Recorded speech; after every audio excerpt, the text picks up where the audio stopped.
ለብርሃን ባንክ አክሲዮን ማህበር ባለ አክሲዮኖች የተላለፈ የጉባኤ ጥሪ የብርሃን ባንክ አክሲዮን ማህበር ባለ አክሲዮኖች 16ኛ መደበኛ ጠቅላላ ጉባኤ ማክሰኞ ጥቅምት 18 2018 ዓ.ም ከጠዋቱ 2 ሰዓት ጀምሮ በሚሊኒየም አዳራሽ ይካሄዳል። የጉባኤው አጀንዳና ዝርዝር መረጃ መስከረም 18 እና ጥቅምት 5 ቀን 2018 ዓ.ም በታተመው የሪፖርተርና አዲስ ዘመን ጋዜጣ ላይ ይገኛል።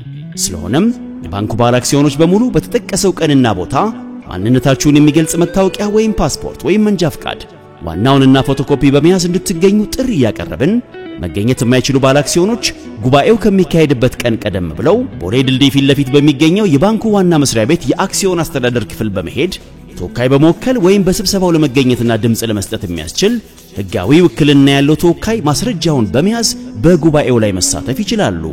የብርሃን ባንክ አክሲዮን ማህበር የዳይሬክተሮች ቦርድ ተመልሰናል። አድማጮቻችን አዳ ኤፍኤም ላይ ተገኛላችሁ። ፕሮግራም ፉትቦል ካፌ ነው። አጋሮች አሉን። መሪንዳ ፉትቦል ካፌ አጋር ነው። እንደ መሪንዳ የሚጣፍጥ የትም የለም ይላል መሪንዳ። የመሪንዳን ጣዕም የሚመስል የትም አይገኝም። ድሮም ዘንድሮም እየደጋገምን ብንጠጣው አይሰለቸንም። ቅዝቅዝ ያለ መሪንዳ አንጀት ራስ ያደርጋል። መሪንዳ ወዳጆቹንም እንደናንተ እያለ ልዩ የሚያደርጋቸውን ተሰጥኦ እንዲያሳዩ ያበረታታል።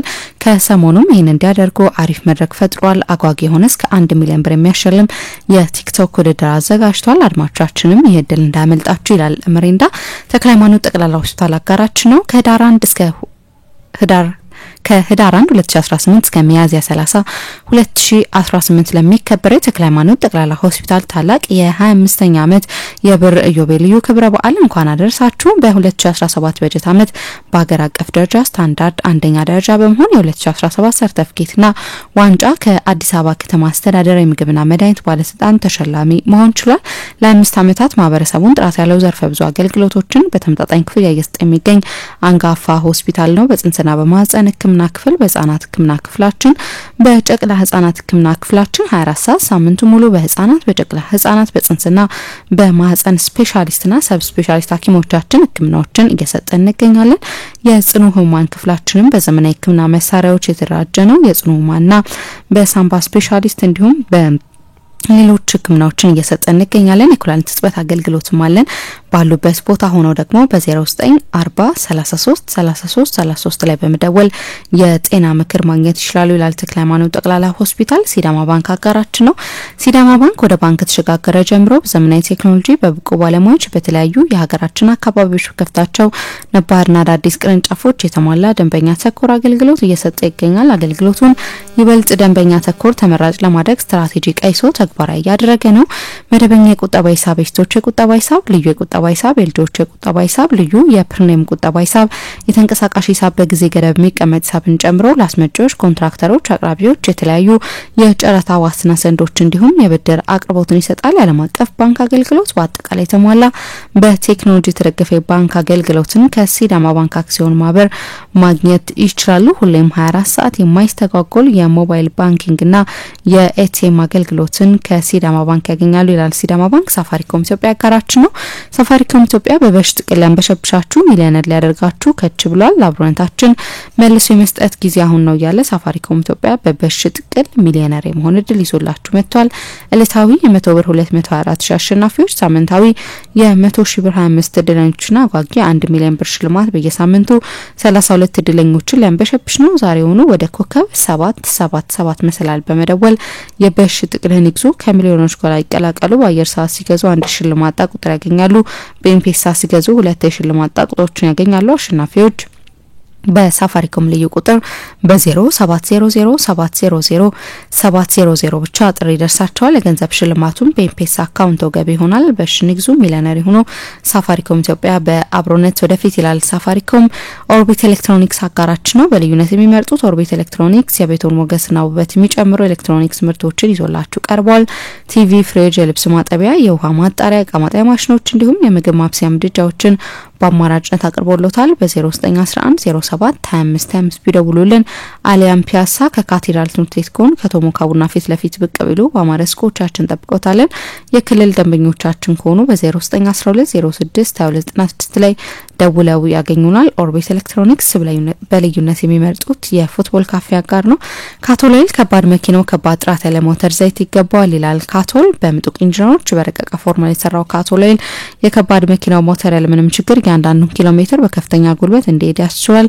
ካቶል አቀበት ቢሉ ቁልቁለት ኮረብታዎች ሳይበግሩት በካቶል ኦይል የታከመ የከባድ መኪና ሞተር ከትራፊክ ውጪ ማንም አያስቆመውም። ካቶል ኦይል ከዝነኛ ካታር አየር መንገድ ካታር ኤርዌይስን ጨምሮ ከማርሴዲስ አምራች ኩባንያ የምርት ጥራት ማረጋገጫ ባለቤት ነው። ካቶል ኦይል የሁሉም አሽከርካሪዎች ምርጫ ነው። አድራሻችን ጎፋ መብራት ወደ ጀርመን በሚወስደው መንገድ ላይ እንገኛለን። ለበለጠ መረጃ በስልክ ቁጥራችን በ0991 66 67 77 ላይ መደወል ይችላል ይላል ካቶል ኦይል።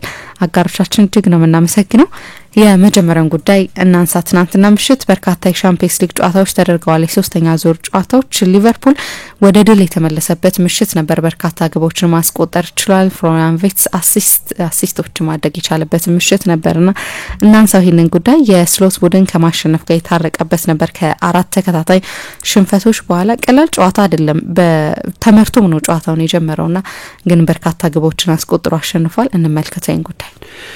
ልክ ነው። ምሳ ትላንትና ሊቨርፑል ወደ ጀርመን ሄዶ የድሮ በርካታ የቡንደስሊጋ ተጫዋቾችን ይዞ ከ11 ተጫዋቾች 6ቱ ከዚህ በፊት በተለያየ ጊዜ በቡንደስሊጋ የመጫወት ታሪክ ያላቸው ናቸውና ለረጅም ዓመታት የቡንደስሊጋ አፍቃሪዎች ትንሽ የቡንደስሊጋ ጨዋታ ሊመስል ይችላል። ምክንያቱም ኢብራሂማ ኮናቴ የላይፕዚግ ተጫዋች ነበር። የረሚ ፍሪምፖንግ በሌቨርኩዘን ተጫውቷል። ዞቦዝ ላይ የላይፕዚግ ተጫዋች ነበር። ወደ ሊቨርፑል ከመምጣቱ በፊት ኤኪቲኬ በፍራንክፉርት ነበር። ስለዚህ የቀድሞ ቡድኑን የገጠመው ስኬታማ ባይሆንም አሌክሳንደር ኢሳቅ የቦሩሲያ ዶርትሙንድ ተጫዋች ነበር ለጥቂት ጊዜ። ስለዚህ የመጀመሪያ አሰላለፍ ውስጥ ከነበሩት የሊቨርፑል 11 ተጫዋቾች 6ቱ በተለያየ ጊዜ በቡንደስሊጋ የመጫወት ታሪክ የነበራቸው ተጫዋቾች ናቸው። 4 ተከታታይ ጨዋታዎች ተሸንፎ ነው ወደዚህ ጨዋታ የመጣዋል እና ይሄ በ11 ዓመት ውስጥ የሊቨርፑል መጥፎ የተከታታይ ውጤት ጉዞ ነው የነበረው። ግን 5ኛ ጨዋታ ቢሸነፍ ኖሮ ከ1953 በኋላ ለመጀመሪያ ጊዜ ሊቨርፑል ከ70 ዓመት በላይ ማለት ነው 5 ተከታታይ ጨዋታ ከተሸነፈ ረጅም ጊዜ ሆኖታል። ከዚያ በኋላ ለመጀመሪያ ጊዜ ሊሆን ይችል ነበር። ያኔ እንግዲህ ሊቨርፑል በኋላ እንደሚታወቀውና ታሪክ እንደሰራው ቡድን ከመሆኑ በፊት ከትልልቆቹ አሰልጣኞች ከነ ኬሊ ዳልግሊሽ ከነ ቦብ ፔስሊ ከነ ቢል ሻንክሌ ከነ ጆ ፋጋን ከነዚህ ሁሉ ትልልቅ አሰልጣኞች በፊት ይወርድ በነበረበትም ዘመን ጭምር ነው ለመጨረሻ ጊዜ 5 ተከታታይ ጨዋታዎችን የተሸነፈው። እንዲህ አይነቱን መጥፎ ሪከርድ የማቆም ኃላፊነትም ነበረባቸው በመጠኑ ለአሰልጣኝ አርነ ስሎት ያ ከ70 ዓመት በፊት የሆነ ታሪክና ያንን ታሪክ የማስቀረት ኦብሰሽን የነበራቸው አይመስለኝም። እሳቸው አሁን ፕራግማቲክ ናቸው። አሁን ቡድናቸው ወደ ማሸነፍ እንዲመለስ ነው የሚፈልጉት። ነገር ግን በታሪክ ውስጥም እንዲህ አይነት ጥቁር ታሪክ እንዳይጻፍም ትላንትና ሜዳ ውስጥ ኃላፊነት ነበረባቸው። ፍራንክፉርት ግራ የሚያጋባኝ አይነት ቡድን ነው ለኔ። እንግዲህ 3 የቻምፒየንስ ሊግ ጨዋታ አድርጓል። 3ቱም የ5-1 ውጤቶች ናቸው። የመጀመሪያውን ጨዋታ ጋላታሳራይን 5-1 አሸንፎ ነበር የጀመረው። ባለፈው በአትሌቲኮ ማድሪድ 5-1 ተሸነፈ። ትላንትናም በሊቨርፑል 5-1 ተሸነፈ። በቡንደስሊጋውም እንደዚህ ነው። የዲኖ ቶፕሞለር ቡድን በቡንደስሊጋው ከባየር ሚኒክ ቀጥሎ ብዙ ጎል ያስቆጠረው ቡድን ነው። 19 ጎሎች አሉት። ከ18ቱም ቡድኖች ደግሞ የበለጠ ጎል የተቆጠረበት ቡድን ነው። 18 ጎሎች ተቆጥሮበታል።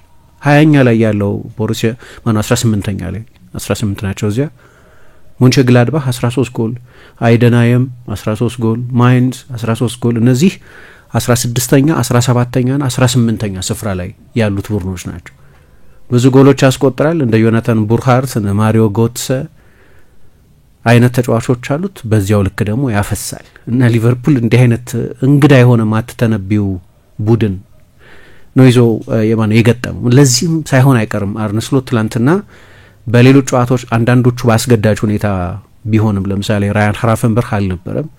ስለዚህ የ6 ቁጥር ስፔሻሊስት የሆነ ተጫዋች እዚያ ስፍራ ላይ አላጫወቱም። ዞቦዝ ላይና ከርትስ ጆንሰን ነው 2 አማካዮች ሊያውም በ2 አማካዮች ለተጫወተ ቡድን ብዙ ጊዜ በ3 አማካዮች ይጫወታሉ። ትላንትና በ2 አማካዮች ነው የተጫወቱት። 2 ቁጥሮች ስለነበሯቸው በጣም ኦፌንሲቭ ነው። በቀኝ በኩል የነበረው የረሚ ፍሪምፖንግ ነው እና እንደዚህ በጣም የማጥቃት የመጀመሪያ 11 የመረጡበት ምክንያት እንግዲህ ጋክፖ፣ ፍሎሪያን ቪርትዝ መኖራቸው እንደተጠበቀ ሆኖ ማለት ነው።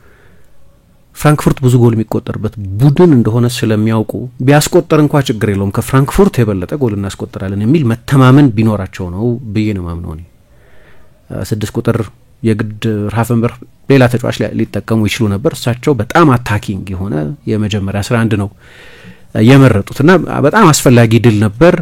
ያው እንደ ሌሎቹ ጨዋታዎች ሁሉ ሊቨርፑል በዚህኛውም ጨዋታ መጀመሪያ ጎል ተቆጥሮበት ነበር። ስለዚህ የአምስተኛ ተከታታይ ሽንፈት ስጋት ነበር። የሊቨርፑል የተከላካይ መስመር ደግሞ ትላንትና የበለጠም ተጋላጭ ሊሆን የሚችልበት እድል ነበር። ምክንያቱም ቅድም ያነሳኋቸው ተጫዋቾች በሙሉ ስፔሻሊስት 6 ቁጥር የላቸውም። ዞቦዝ ላይ ጠንካራ ሰራተኛ ነው። ከርትስ ጆንስን በስራ ትጋት የሚታማ አይደለም፣ ግን ሁለቱም 6 ቁጥሮች አይደሉም። የረሚ ፍሪምፖንግ ያው ተጎድቶ ወጥቷል። በኋላ በእርግጥ ብዙ በጨዋታው ላይ አልዘለቀም። ለጥቂት ሳምንታት ከሜዳ እንደሚርቅ አሰልጣኙ ተናግረዋል። ነገር ግን እሱም ቢሆን ለኔ ሲጀመር ፉል ባክ አይደለም። ሊቨርፑል ለዛ ሚና ነው ያመጣው እና ሊቨርፑል በአራት ተከላካዮች የሚጫወት ቡድን ስለሆነ ሁለት ቦታ ነው ሊጫወት የሚችለው። ወይ በሳላህ ቦታ ይጫወታል፣ ወይ ትሬንት ለቆት ሄዶን የቀይ መስመር ተከላካይነት ቦታ ይዞ ይጫወታል። የሁለቱም ቦታዎች ተጫዋች አይመስለኝም እኔ። እንደ ሳላህም አይነት ጎል አስቆጣሪ ክንፍ ተጫዋች አይደለም፣ እንደ ትሬንትም አይነት ፉል ባክ አይደለም። በሌቨርኩዘን የነበረው ሚና በሁለቱ መሀል የነበረ ሚና ነው፣ ዊንግ ባክ የሚባለው ወይ የመስመር አማካይ የምንለው በአማርኛ የዛ አይነት ሚና የነበረው ተጫዋች ነው። ስለዚህ እሱን እዛ ቦታ ላይ ከተጠቀምሽ ከመከላከል ይልቅ የማጥቃት ዝንባሌው ከፍተኛ የሆነ ተጫዋች ስለሆነ አርነ ስሎት ትላንትና በጣም ደፋር፣ በጣም የሚያጠቃ እና ብዙ የማጥቃት ተጫዋቾች የተካተቱበት 11 ነው ይዘው የገቡት። ስለ ፍራንክፉርት ሳያስቡ ይሄንን ያደረጉ አይመስለኝም። ፍራንክፉርት በጣም ብዙ ጎል የሚቆጠርበት ቡድን ስለሆነ እና በጨዋታው ላይ እንዳየነውም በቻምፒየንስ ሊግ ያላቸው የመከላከል ሪከርድ እነዚህ ሶስት ጨዋታዎች እንዳሳዩ 11 ጎል በ3 ጨዋታ የተቆጠረበት አይነት የሚያፈስ የተከላካይ መስመር እንደ አርቱር ቲያት እንደዚህ አይነት ተጫዋቾች አሉት፣ ግን ደካማ ቡድን ነው በመከላከል በኩል። የሚያጠቃ ደፋር ጎሎች የሚያስቆጥር ነው እንዳልኩት እንደ ሚዩኒክ አይነት ቡድን ብቻ ነው የሚበልጠው። ከዶርትሙንድም ከላይፕዚግም ከሌሎቹም የቡንደስሊጋ ቡድኖች በላይ ጎል አስቆጥሯል። ስለዚህ ትልቅ ውሳኔ ነው የወሰኑት አሰልጣኝ አርነ ስሎት እና ግን የሰራ ውሳኔ ነው። ፍራንክፉርት ጎል ቢያስቆጥርም ሊቨርፑል ከፍራንክፉርት በላይ ይሄኛው ገና ተሰርቶ ያላለቀው ገና እየተብላላ ያለው ጊዜ እየወሰደበት የሚገኘው ብዙ አዳዲስ ተጫዋቾች ያሉበትና እነዚህን በርካታ አዳዲስ ተጫዋቾች ለማዋሃድ ማገዶ እየፈጀ ያለበት የሊቨርፑል ቡድንም ፍራንክፉርት ላይ ከፍራንክፉርት በላይ ጎል እንደሚያስቆጥር ግልጽ ነበር እና ለዚህ ነው አሰልጣኙ ተዘጋጅተው የመጡት። ከሚገባው በላይ ሰርቷል። ከ5 ጎል በላይ ሊቨርፑል ሊያስቆጥር ይችል ነበር።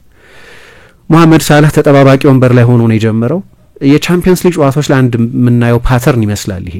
አሁን ሰሞኑን ያው የሞሳላህ ፎርም እያነጋገረ ነው። እንዴ ብቃቱ ጥሩ ካልሆነ ድረስ ሞሳላህ በመሆኑ ብቻ ዝም ብሎ መሰለፍ አለበት ወይ አት ኤክስፔንስ ኦፍ የቡድኑ ውጤት የሚል ክርክር ነበር።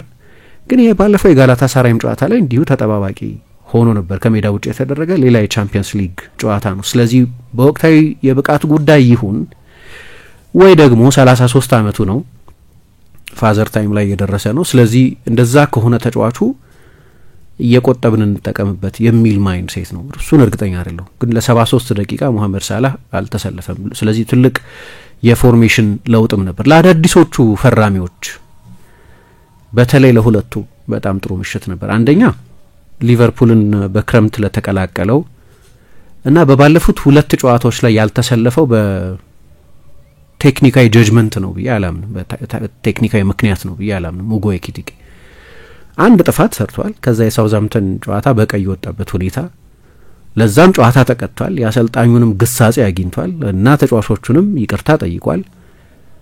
ሌላ የሚታየኝ ምክንያት ግን የለም። የቼልሲን ጨዋታ ላለመጀመሩ፣ የማንቸስተር ዩናይትድን ጨዋታ ላለመጀመሩ አሌክሳንደር ኢሳቅ ገና ፕሪሲዝን ያለፈው ተጫዋች መሆኑ ግልጽ ነው። የትላንትናውም ጨዋታ ላይ 1-2 ሙከራዎች አድርጓል። እንደ መጥፎ እድል ደግሞ በመጀመሪያው አጋማሽ ተጫዋቾች ወደ መልበሻ ክፍል ከገቡ በኋላ ተመልሶ አልወጣም። ፌዴሪኮ ኪየሳ ተክቶት ገብቷል። ጉዳት ገጥሞታል። የጉዳቱ መጠን አልታወቀም። ስለዚህ ኢሳቅ ገና እየተላመደ ገና እየተዋሃደ ፊትነሱ ገና በሆነበት ጊዜ ነው ኤኪቲኬን ባለፉት 2 ትልልቅ ጨዋታዎች ላይ አሰልጣኙ ያላስጀመሩት።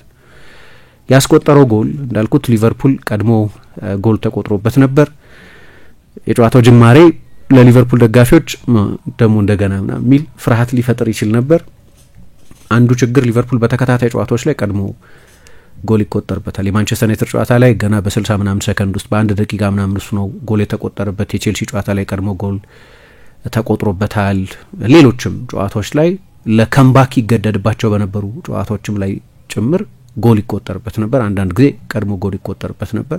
ለዚህ ነው አንዳንድ ጊዜ የመጨረሻ ደቂቃ ድራማዊ ጎሎችን እናየ ነበረው።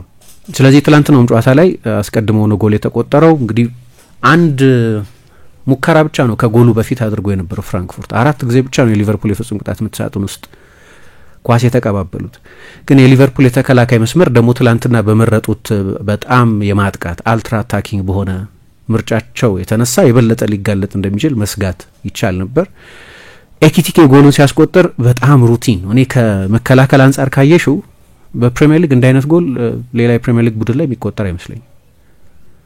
በቃ ከራሱ የሜዳ አጋማሽ ከሩቅ አንዲ ሮበርትሰን ወደ ሰፊ ስፔስ ለውጎ ኤኪቲኬ ኳሱን ጣለለት። ከራሱ የሜዳ ክፍል ነው የተነሳው። አሁን እዚህ ጋር የኤኪቲኬን ብዙ ችሎታዎች ታያል። የድሪብሊንግ ችሎታውን፣ ፍጥነቱን፣ ኳስ የመግፋት ክህሎቱን፣ ከግብ ጠባቂ ፊት ለፊት ሲደርስ ያለውን መረጋጋትና የመጨረስ ብቃቱን፣ እነዚህን ሁሉ ነገሮች ታያለሽ። ለዚህ ነው ይሄ ተጫዋች መቼስ ከኢሳቅ በፕሮፋይል ያነሰ ቢሆንም በወቅታዊ ፎርም ግን እና በፊትነስ ደረጃም ግን ከኢሳቅ የተሻለ ስለነበር የባለፉት 2 ጨዋታዎች ላይ ጨዋታዎቹን አለመጀመሩ ትክክል የማይሆኑ ትላንትና ለመጀመሪያ ጊዜ ሁለቱን ተጫዋቾች አሰልጣኙ አንድ ላይ አጣምረዋቸዋል እና መሰለፍ ይገባው እንደነበር የሚያሳይ አይነት ብቃት ነው ትላንትና በጨዋታው ላይ ያሳየው። በጣም ቁልፍ ጎል ነበር፣ ደግሞ የጨዋታውን መልክ የምትለውጥ አይነት ጎል ነች። ስለዚህ ለካዳዲሶች ተጫዋቾች መካከል አንደኛው ጥሩ የነበረው ለሱ ነው።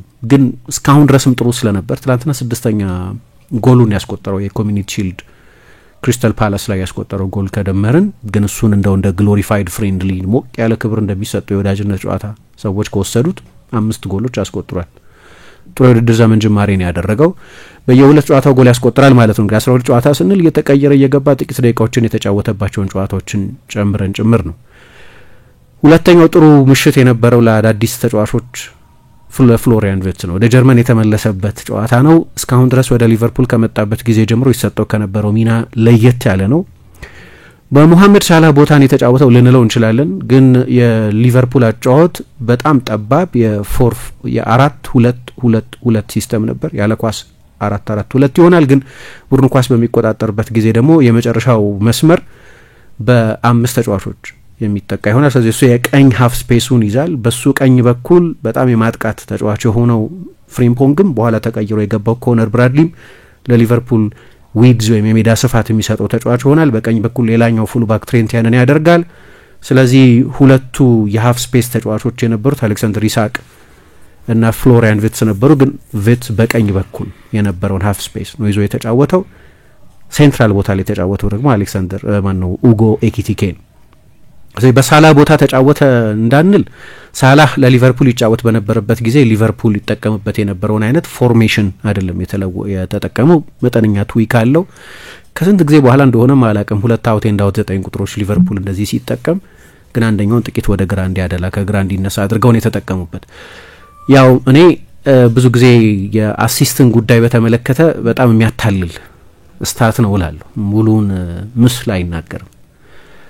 አንድ ተጫዋች ከሮናልዶ ናዛሪዮ ጀርባ ከሆነ የሚጫወተው እና ሳቴላሰ ጨራሽ ስለሆነ ሮናልዶ ናዛሪዮ የአሲስት ቁጥሩ በጣም ከፍተኛ ሊሆን ይችላል። የሚጫወተው ከሌላ አቬሬጅ አጥቂ ጋር ግን ከሆነ ያ ተጫዋች የሮናልዶን ያህል ሳቴላሰ ጨራሽ ስላልሆነ በአሲስት ቁጥሩ ላይ አናገኘው። ብዙ ጊዜ ያነሳሁት ነጥብ ነው። ፍሎሪያን ቪርትዝ የኮሚኒቲ ሺልድ ጨዋታ ላይ አሲስት ሰጥቷል። ስለዚህ ምንም የጎል አስተዋጽኦ አልነበረውም ሊባል አይችልም። ግን ከዚያ በኋላ ባሉ ጨዋታዎች ላይ ደግሞ የጎል እድል ባለመፍጠር ለቡድን ጓደኞች የመጨረሻ ኳሶች ባለማቀበል አይደለም ጎሎች ያልተቆጠሩት፣ አንድም በራሱ ጓደኞች ባለመቆጠር ምክንያት ነው። ለዚህ ነው የጀርመን ብሔራዊ ቡድን አሰልጣኝ ዩሊያን ናግልስማን አንዳንድ ጊዜ ነገሩን ሰፋ ካለ ፐርስፔክቲቭ ማየት ያስፈልጋል የሚል አስተያየት የሰጡት። አሁን ትላንትና 4ኛና 5ኛ ጎል ሲቆጠር ነው ሁለቱን የመጨረሻ ኳሶች ያቀበለው። የጨዋታ መልክ ቀያሪ አሲስቶች አይደሉም። ለኮንፊደንሱ ግን ያስፈልጉት ይሆናል። አሁን ባለፈው የቼልሲ ጨዋታ ላይ ብዙ ጊዜ ማነሳው ለሞሐመድ ሳላ የሰጠው አንድ በጣም አስደናቂ ኳስ ነበር። ወደ ማንቸስተር ዩናይትድ ጨዋታ ሲመጣ ሊቨርፑል በፕሪሚየር ሊግ ከብሩኖ ጋር መሰለኝ በጋራ ከፍተኛ ጎል ዕድል የፈጠረው ተጫዋች ፍሎሪያን ቪርትዝ ነበር።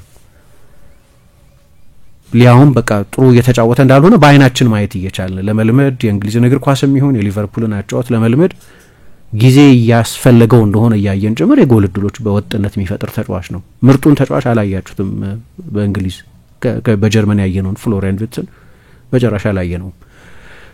ግን እንዲያም ሆኖ መቼስ የዴታ ኦብሰሽን ያለበት ዘመን ስለሆነ የስታቲስቲክስ ተጠናውቶ ስላለ ሁለት የመጨረሻ ኳሶች ማቀበሉ ለዞቦዝ ላይ በተለይ ደግሞ ለኮዲ ጋክፖ የሰጠው ኳስ በቃ በጎሉ አፋፍ ላይ ሆኖ ያስቆጠረው ጎል ነው።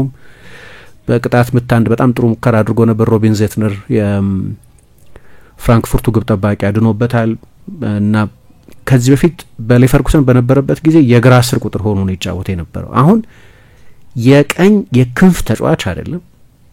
የበለጠ ወደ ሳጥን ጠጋ ብሎ በሀፍ ስፔስ የሚጫወት የቀኝ ክንፍ ተጫዋች ግን ብዙ ቦታ የመንቀሳቀስ ነጻነት ያለው ብዙ የሜዳ ስፍራ ሲሸፍን የምታየው አይነት ተጫዋች ነበር። ስለዚህ ከአዳዲሶቹ ተጫዋቾች መካከል ለነዚህ ለሁለቱ በተለይ ግን ለፍሎሪያን ቪርትዝ ኤኪቲኬ ምንም ፕሩቭ ማድረግ የሚጠበቅበት ነገር የለም አሁን የውድድር ዘመኑን በጀመረበት ሁኔታ።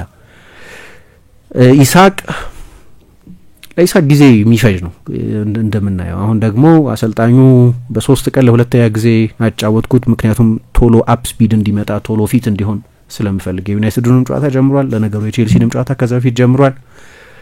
አሁን የፍራንክፉርትን ጨዋታ ጀመረ። ለስዊድን ብሔራዊ ቡድን ከስዊዘርላንድና ከኮሶቮ ጋር መሰለኝ የተጫወቱት ሁለቱንም ጨዋታዎች 180 ደቂቃ ነው የተጫወተው። ሁለቱንም ጨዋታዎች ጨርሷል። ውጤቶቹ ጥሩ አይደሉም ግን ብዙ ጨዋታ እያደረገ ነው። ስለዚህ ቶሎ ወደ ፊትነስ እንዲመጣላቸው ነው የፈለጉት። ግን ትላንትና ደግሞ የዚህ የብሽሽት ጉዳት ገጥሞታል።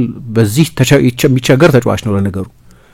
በኒውካስልም ከዚህኛው ጉዳቱ በፊት 3 ጊዜ ብሽሽት ጉዳት ገጥሞት ያውቃል። የእንደዚህ አይነት ጉዳቶች ሰለባ የመሆን ታሪክ አለው። አሁን የጉዳቱ መጠን ምን ያህል ነው አይታወቅም። እኔ ትላንትና የተጠቀሙበት ፎርሜሽን ቅድም ያነሳሁት 4-4-2 የሚመስለው ሁለት አውት ኤንድ አውት አጥቂዎች የነበሩበት ሲስተም በሚቀጥለው ጨዋታ የሚደገም ሲስተም አይደለም። ከብሬንፎርድ ጋር ኢሳቅም ቢኖር ሊጫወቱ አይችሉም በዛ ሲስተም። ብሬንፎርድ ከፍራንክፉርት ቢያንስ በመከላከል ኦርጋናይዜሽን በጣም የተሻለ ቡድን ፍራንክፉርት እንግዳ አይነት ቡድን ነው እና እንደ ፓተርን የሚጠቀሙበት አይመስለኝም። በተለይ ደግሞ በእንደዚህ አይነት ሁለት አማካዮች ሁለቱም ጥሩ ተጫውተዋል አማካዮቹ። ዞቦዝ ላይ በድጋሚ አስደናቂ ነበር። ጎል ማስቆጠሩ ብቻ ሳይሆን ወደ ጀርመን ሲመለስ ትላንት በጣም ጥሩ ነበር። ለስንተኛ ሚና እንደሰጡት አላቅም። በዚህ ውድድር ዘመን ጠለቅ ያለ ሚና ይዞ ከሁለት ስድስቶች አንዱ ሆኖ ተጫውቷል። የቀይ መስመር ተከላካይ ሆኖ ተጫውቷል። የቀይ መስመር ተከላካይ ሆኖ ኢንቨርት የሚያደርግ ፉልባክ ሆኖ ተጫውቷል። በአንዳንድ ጨዋታዎች በተለይ የኤቨርተኑ ጨዋታ ላይ ደግሞ 10 ቁጥር አምና በተጫወተበት ቦታ ተጫውቷል። በሃንጋሪ ብሔራዊ ቡድንም እንደዚሁ በጣም የተለያየ ሚና የሚሰጠው ግን ሁሉንም ሚናዎች በወጥነት የሚወጣ አይነት ተጫዋች ነው። ትላንትና በጣም ጥሩ ተጫውቷል። ግን መደበኛ የጥልቅ አማካይነት ቦታ የሱ ቦታ አይደለም። ካርተስ ጆንስ ልክ እንደ ዞቦዝ ላይ አይነት 8 ወይ 10 ቁጥር ሆኖ የሚጫወት ተጫዋች ነው። ትላንት 118 ፓስ አድርጓል። እንዲህ አይነት ስታት መመዝገብ ከጀመረበት ጊዜ ወዲህ የሊቨርፑል ተጫዋች ሆኖ በአንድ ጨዋታ 118 ፓስ ያደረገ ተጫዋች የለም። የላቀ ፓሰር መሆኑን ያሳየበት ነው። ግን በፕሪሚየር ሊግ ጨዋታ ያደርጉታል ብዬ አልጠብቅም። በጣም ሃይ ሪስክ ስለሆነ ለትላንትናው ጨዋታ ግን በትክክል ዲዛይን የተደረገ 11 ነው የነበረው። ትልቅ ድል ነው። በተለይ አስፈላጊ ድል ነው። በዚህ ጊዜ አስፈላጊ ድል ነው። ያው ባለፈው ደግሞ በጋላታ ሳራይም ተሸንፈው ስለነበር በቻምፒየንስ ሊግ በፕራግማቲክ አስተያየትም ካየሹ ከውድድሩ አንጻር በውድድሩ ብዙ ለመዝለቅ ወይ ወደ ሁለተኛው ዙር ለማለፍም ካየሹ ማሸነፉ ያስፈልጋቸው ነበር። ይሄንን ቀውሱን ለማቆም ብቻ ሳይሆን በውድድሩም ላይ ጭምር ማሸነፍ ያስፈልጋቸው ነበር። ሌላ ጨዋታ ለማሸነፍ ወደ ኋላ እንዲንሸራተቱ ሊያስገድዳቸው ይችል ስለነበር ደግሞ ቀጥሎ ወደ አንፊልድ የሚመጣው ሪያል ማድሪድ ስለሆነ እና ግን እንዳልኩት ነው ለአንዳንዶቹ ተጫዋቾች ግሩም ነበር። ኤኪቲኬ አሁን ወደ ሊቨርፑል ከመጣ በኋላ የፈረንሳይ ብሔራዊ ቡድን ጥሪ ደርሶት ባለፈው ከአዘርባይጃን ጋር በነበረው ጨዋታ ተጫውቷል። እንዲያውም አሁን ከመጡት አዳዲስ ከፈረቡት ተጫዋቾች ሁሉ በወጥነት በጥሩ ብቃት እየተጫወተ ያለው ብቸኛው ተጫዋች እሱ ነው እና ከዛ በኋላ ነው በ9 ደቂቃ ውስጥ ነው ሊቨርፑል 3 ጎሎች ያስቆጠረው እና ጎሎቹ ውስብስብ ጎሎች አይደሉም። ቅድም እንዳልኩት የአንድ ፓስ ጎል ነው የመጀመሪያው ጎል። ሁለቱ ደግሞ የቆሙ ኳስ ጎሎች ናቸው። ሁለቱ የመሀል ተከላካዮች ያስቆጠሯቸው የቆሙ ኳስ ጎሎች ናቸው። አንደኛው ቨርጂል ቫን ዳይክ ነው። እንደምታስታውሹ ምሳ ቨርጂል ቫን ዳይክ በቻምፒየንስ ሊግ በዚሁ ውድድር በመጀመሪያ ጨዋታቸው አትሌቲኮ ደ ማድሪድን ሲያሸንፉ በተጨማሪ ሰዓት በጭንቅላቱ ባስቆጠረው ጎል ነበር ሊቨርፑል ያሸነፈው። ትልልቅ ጎሎች ያስቆጥራል ቨርጂል ቫን ዳይክ፣ ጥያቄ የለውም። ግን የቆሙ ኳስ ጉዳዮችን በተመለከተ የረጅም ኳስ ጉዳዮችን በተመለከተ አሰልጣኝ አርነ ስሎት ሰሞኑን አንድ በጣም ኢንትረስቲንግ አስተያየት ሰጥተው ነበር። የቆመ ኳስ ላይ ማተኮር የኔን የቡድኑን ሌላውን የፈጠራ አቅም ይገድብብኛል ብዬ እፈራለሁ አሉ። አሁን ብዙ ጊዜ እናነሳለን። አሁን እግር ኳስ እየሄደ ያለበት አዝማሚያ የረጅም ኳሶች፣ የረጃጅም የመልስ ውርወራዎች፣ የማዕዘን ምቶች፣ የቅጣት ምቶች፣ የሁለተኛ ኳሶች እየሆነ ስለመጣ ሲቲም ያንን ሲያደርግ እናያለን፣ አርሰናል ያንን ሲያደርግ እናያለን፣ ቼልሲም ያንን ሲያደርግ እናያለን። መጀመሪያ ኩዌቫ የሚባል የቆመ ኳስ አሰልጣኝ ነበር የቀጠረው። በኋላ ዲፓርትመንት ነው ያቋቋሙ፣ የቆመ ኳስ ዲፓርትመንት ነው ቼልሲ። አሰልጣኝ አርነ ስሎት ግን ምንም እንኳ አሮን ብሪግስ የሚባሉ የቆመ ኳስ አሰልጣኝ ያሏቸው ቢሆንም መጀመሪያ የቆመ ኳስ አሰልጣኝ ብቻ አልነበሩም። በዚህኛው ክረምት ግን የቆመ ኳስ አሰልጣኝ ስፔሻሊስት ሆነው ኃላፊነት ተረክበዋል። ቢያንስ በብዙሃን መገናኛዎች ግን አሰልጣኝ አርነ ስሎት የቆመ ኳስን በተለይ የቆመ ኳስ የማጥቃት አስፈላጊነትን ያን ያህል አጉልተው እንደ አስፈላጊ ግብዓት ሲጠቅሱት አልሰማም። ምናልባት ለዛ ትኩረት ባለመስጠታቸው ሊሆን ይችላል ብዙ ጎል ከቆመ ኳስ ሲቆጠርባቸው የምናየው። ለምሳሌ የማንቸስተር ዩናይትድ የማሸነፊያ ጎል የቆመ ኳስ ጎል፣ የሃሪ መጓየር ጎል፣ ወይ ከክሪስታል ፓላስ ጋር በነበረው ጨዋታ ሁለተኛው ጎል የተቆጠረባቸው ከረጅም የመልስ ውርወራ ነው። መጨረሻ ላይ ኤዲን እንኬቲያ ያስቆጠረው ጎል የመልስ ውርወራ ጎል ነው። ሌሎችም ጨዋታዎች ላይ ከቆመ ኳስ ጎል ሲቆጠርባቸው እናይ ነበር። ትላንትና ግን ሁለት የቆመ ኳስ ጎል አስቆጠሩ እና በ9 ደቂቃ ካስቆጠሯቸው ጎሎች መካከል ሁለቱ የቆመ ኳስ ጎሎች ናቸው። ሩት ዋን ጎሎች ናቸው። አንደኛው በቃ ንጹህ የመልሶ ማጥቃት ጎል ነው። ምንም እንኳን የፍራንክፉርትን መከላከል በጣም መሰረታዊ መከላከል ድክመት የታየበት ቢሆንም ሊቨርፑል ግን በአንድ ፓስ ሜዳ አቆራርጦ የሚሄድ ተጫዋቹ ከራሱ የሜዳ አጋማሽ ነው የጀመረው። ሁለቱ ደግሞ ሁለት የማዕዘን ምት ጎሎች ናቸው እና ይሄንን ማስተር ማድረግ ያለባቸው ይመስለኛል። ለዚህ ነው ድንገት 3-1 መምራት የጀመሩት። ራስሙስ ክሪስተንሰን የሚባል ተጫዋች ነበር የመጀመሪያውን ፍራንክፉርትን ጎል ያስቆጠረው። ግን ረፍት ሲወጡ ሊቨርፑል ውጤቱን ሴትል አድርጎ ነው የወጣው። 3-1 እየመራ ነው የወጣው እና ለዚህ ደግሞ እንዳነሳሁት የኤኪቲኬ አስተዋጽኦ በጣም አስፈላጊ ነው። የመጀመሪያው ጎል በጣም አስፈላጊ ነበር። ይህንን ካልኩኝ የሊቨርፑልን አንዳንድ በጨዋታ ላይ ያየናቸውን ነጥቦች ለመጥቀስ፣ በነገራችን ላይ ቅድም እንዳልኩት የሳላህ ጉዳይ ከፎርም ጋር ይገናኝ አይገናኝ አሰልጣኙ ራሳቸው ነው የሚያውቁት። ምናልባት አምልጦኝ እንደሆነ አላውቅም፣ ግን ከጨዋታው በፊት ለየትኛው ሚዲያ በፐርፎርማንስ ምክንያት ነው ያስቀመጥኩት ብለው ሲናገሩ አልሰማኋቸውም። ግን ሊቨርፑል ብዙ ጨዋታዎች አሉበት በቅርብ ጊዜ፣ በጣም ቢዚ ነው። አሁን በ22 ቀን 7 ጨዋታ ነው ያለባቸው በየሳምንቱ እስከ ኖቬምበር ኢንተርናሽናል ብሬክ ድረስ። አንዳንዶቹ ጠጠር ያሉ ጨዋታዎች ሲቲንም ሪያል ማድሪድንም የሚያገኝባቸው አይነት ጠጠር ያሉ ጨዋታዎች አሉባቸው። ብሬንፎርድንም መግጠም አንሶ ሊታይ የሚችል አይደለም። ብሬንፎርድ በሜዳው ይሄ ሲዝን ከተጀመረ በኋላ እንኳን ቼልሲን ነጥብ አስጥሏል። ሲቲን ነጥብ ለማስጣል ተቃርቦ ነበር። ማንቸስተር ዩናይትድን አሸንፏል። ትልልቅ ቡድኖችን የሚፈትን አምናም ሊቨርፑል በመጨረሻ የዳርዊን ኑኔዝ 2 ጎሎች ነው ያሸነፈው። በተጨማሪ ደቂቃ የተቆጠረ ጎል ነው የነበረው። ይህም ጨዋታ ቀላል አይደለም። ምናልባት እሱን በማሰብ ሊሆን ይችላል አንዳንድ ሮቴሽኖች አድርገዋል እና እንዳልኩት በ9 ደቂቃ ልዩነት ከመጀመሪያ አጋማሽ መጠናቀቅ በፊት ባስቆጠሯቸው ጎሎች ነው ጨዋታውን ያሸነፉት። ከዚያ በኋላ ያለው ሁለተኛው አጋማሽ የአንድ ቡድን ፍጹም ብልጫ የነበረበት ነው እና ይሄ ሼፕ ግን ይሄ ቅርጽ ግን በትላንትናው ጨዋታ ቢያንስ ሰርቶ 18 ሙከራ አድርገዋል። ፍራንክፉርት 4 ሙከራ ብቻ ነው ያደረገው፣ ያ ጎል የተቆጠረበትን ቅጽበት ጨምሮ ማለት ነው። ከዚያ በኋላ እንግዲህ ስንታይ 10 ምናምንኛው ደቂቃ 17ኛው ደቂቃ መሰለኝ የተቆጠረው ጎሉ።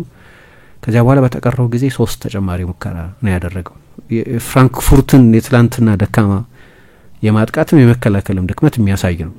ከ3 በላይ ኤክስጂ ሊያውም የፍጹም ቅጣት ምት አልነበረውም ሊቨርፑል። የፍጹም ቅጣት ምት ስታገኝ ኤክስጂ ዋጋው ከፍ ይላል ብዙ ጊዜ 0.8 ነው እንደ 80% የመቆጠር ታሪክ ስላለ 0.8 ነው በኤክስጂ ተመሳሳይ ነው ሞዴሉ። ሊቨርፑል ግን 3.21 ኤክስጂን ያስመዘገበው። በጣም የገረመኝ ኤፊሺየንሲያቸው ነው። ትላንትና ከ18ቱ ሙከራዎች 14ቱ ኢላማቸውን የጠበቁ ነበሩ። ይሄ ያልተለመደ ኤፊሺየንሲ ከሙከራዎቹ 70% የሚሆኑት ወይም ከዛ በላይ ኢላማቸውን ይጠብቁ ነበር ማለት ነው። ደንበኛ የጀርመን ኤፊሺየንሲ ነው ይሄ። ያው ቡንደስሊጋ ተጫዋቾች ስለነበሩት ነው። የኤኪቲኬን ፐርፎርማንስ ቅድም ስጠቅስ ከጎል ማስቆጠሩ ባሻገር እኔ በቃ ደንበኛ ሞደርን ሴንተር ፎርዋርድ ነው የምለው። ለዚህ ነው ትልልቅ ክለቦች ሁሉ ቼልሲ፣ ማንቸስተር ዩናይትድ በጣም ጠንከር ያለ ባይሆንም አርሰናል፣ ሌሎችም ክለቦች ይህን ተጫዋች ይፈልጉታል ይባል የነበረው ከአመታትም በፊት ፓሪስ ሳን ጀርማ ያስፈራው አይሳካለትም። የመጣበት ጊዜም ብዙ ፉክክር የነበረበት ብዙ ትልልቅ ከዋክብት የነበሩበት ዘመን ስለነበር ነው። አሁን ትላንትና ከጎል ማስቆጠር ውጪ ለምሳሌ ጎሉን አስቆጠረ፣ ደስታውን አልገለጸም። የፍራንክፉርት ተጫዋች ነበር ከወራት በፊት። ከጨዋታው በፊት አንዱ ትልቁ ትኩረት የነበረው የሱ ወደ ዱሽ ባንክ አሬና የመመለስ ነገር ነው። ግን ከ7 ዱዌሎች ለምሳሌ 5ቱን አሸንፏል። ከ21 ፓሶች 19ን በትክክል ሰጥቷል። ከ3 ድሪብሎች 2ቱን አሳክቷል። አሁን ሁሉም እና ጎል አስቆጥሯል። የተለያየ ጥንካሬ ነው። ጥሩ ድሪብለር ነው ማለት ነው። ጥሩ ዱዌሊስት ነው ማለት ነው። ጥሩ ፓሰር ነው ማለት ነው። እነዚህ ሁሉ ነገሮች ማድረግ የሚችል ከዛ ወደ ፈለግሽው ወደ ጥልቅ ከአጥቂው ጀርባ ከአጥቂው በስተቀኝ ወይ በስተግራ በተለይ በስተግራ ማጫወት ትችላለሽ። በጣም ደስ የሚለኝ ተጫዋች ነው። ፈርስታቹ ጥሩ ነው። የጨዋታ ግንዛቤው ጥሩ ነው። አጨራረሱ ጥሩ ነው። ይሰጣል አንዳንድ ጊዜ ትልልቅ እድሎች በተለይ ባለፈው የውድድር ዘመን ግን በጣም በጥሩ ብቃት ላይ መሆኑን ያሳየበትና እንደው ሜሪቶክራሲ ካለ የሚሰለፈው አንድ ተጫዋች በብቃቱ ከሆነ ኢሳቅ መልሶ ፎርሙን እስኪያገኝ ድረስ ኤኪቲኬ ነው መጀመር ያለበት። አንዱ ብቻ መጀመር ካለበት እንደ ትላንት እንዳደረጉት ሁለቱም የሚጀምሩ ከሆነ ኦኬ፣ ግን አንዱ ብቻ ከሆነ መጀመር ያለበት ኤኪቲኬ ነው መጀመር ያለበት። በአሁኑ ፎርም አላቅም እኔ የኢሳቅ ሲሊንግ የበለጠ ከፍ ያለ ነው ነው የኢሳቅ ደረጃ ባለፉት ጥቂት ዓመታት ያየ ነው። አሁን በእነዚህ የውድድር ዘመኑ ከተጀመረበት ጊዜ ጀምሮ በመናየው ግን ኤኪቲኬ ቤንች መሆን የሚገባው ተጫዋች አይደለም። እሱን ማጉላት የፈለግኩት።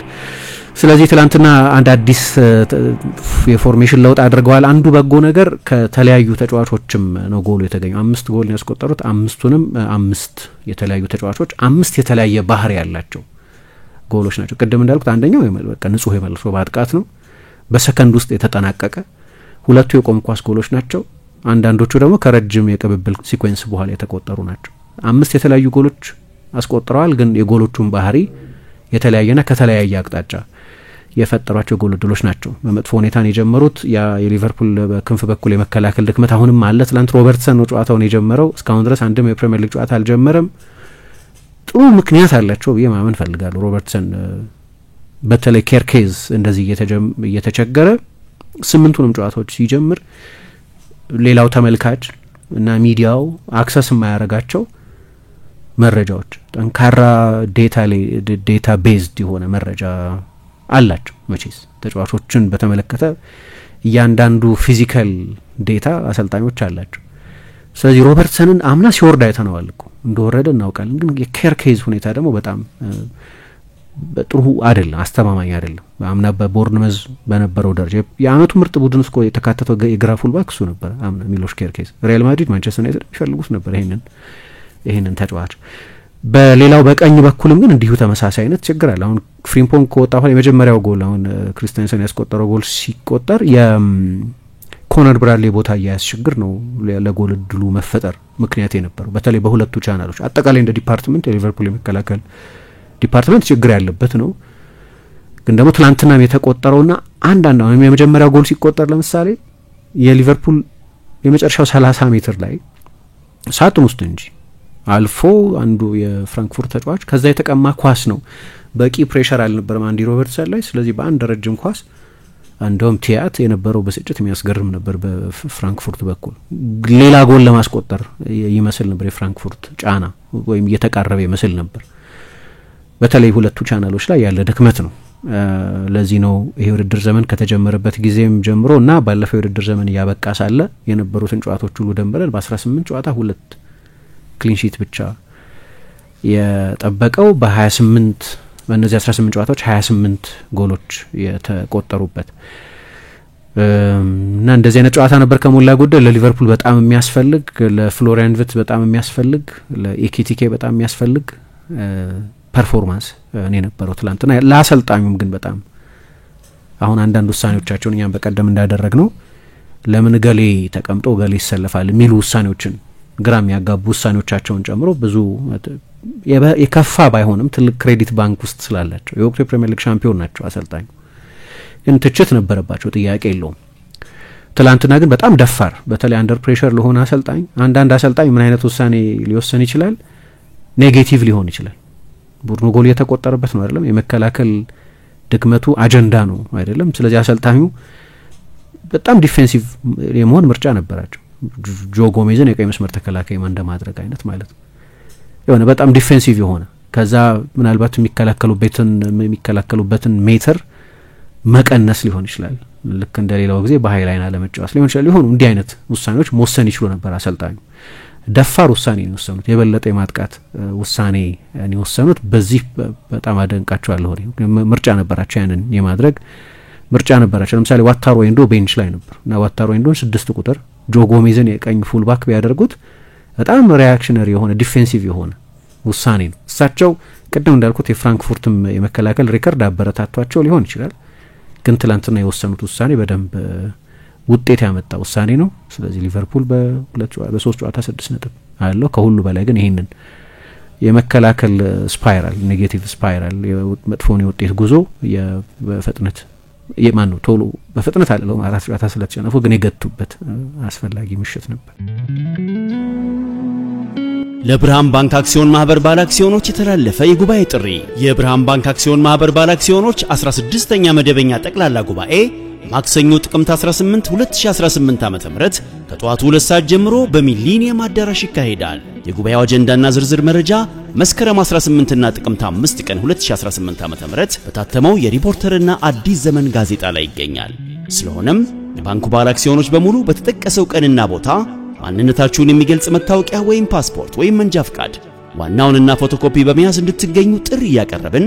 መገኘት የማይችሉ ባለ አክሲዮኖች ጉባኤው ከሚካሄድበት ቀን ቀደም ብለው ቦሌ ድልድይ ፊት ለፊት በሚገኘው የባንኩ ዋና መስሪያ ቤት የአክሲዮን አስተዳደር ክፍል በመሄድ ተወካይ በመወከል ወይም በስብሰባው ለመገኘትና ድምጽ ለመስጠት የሚያስችል ህጋዊ ውክልና ያለው ተወካይ ማስረጃውን በመያዝ በጉባኤው ላይ መሳተፍ ይችላሉ። የብርሃን ባንክ አክሲዮን ማህበር የዳይሬክተሮች